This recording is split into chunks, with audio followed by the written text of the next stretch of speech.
So just a little mental game question. You three all had some really, really nice horses this year. And I want to know what adjustments you make from round one to round two to make sure that you are able to have a phenomenal run in the second round and that you don't, get so excited because you won the first round that you kick your own ass in the second round. For me, it's definitely been different for each horse. Like I had the good Trace of Legacy mare last year, and I had to be really aggressive on her, and just as, if not more aggressive, the second round.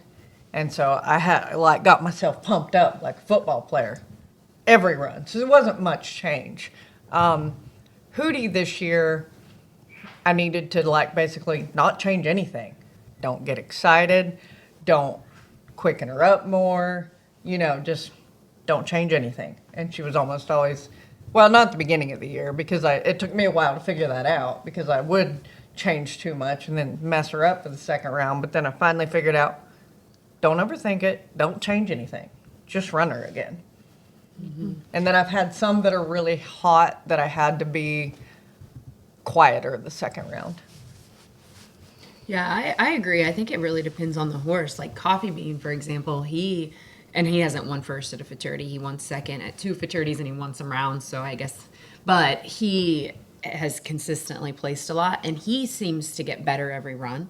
Like there was a little window there. We had to run 6 times in 10 days, which is really unheard of for us. But when we had the Ruby Buckle and the Breeders' Challenge together, he was better in the finals, run 6 in 10 days than he was the whole time. He was good all the runs, don't get me wrong, but he got better and better. So for him, he just gets a little more aggressive with runs. That's how good he was. And so, but like Boomer, on the other hand, he was a big time first run horse. Like his best runs usually were his first round runs.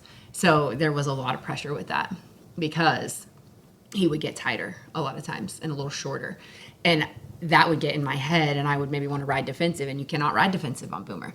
So I had to start getting in my head about that, and I had to be like, you have got to take a deep breath here and make sure that you ride him as confidently as you did in the first round instead of thinking, oh, he's going to mess up, and then creating that, because the slightest movement on Boomer he responds to, and usually responds with barrel. He's a very aggressive turner. So one thing that really helped me with him in particular was making sure that especially if I had a day off in between, make sure that I worked him on my, like I always say, I've spent most of his training teaching him not to turn.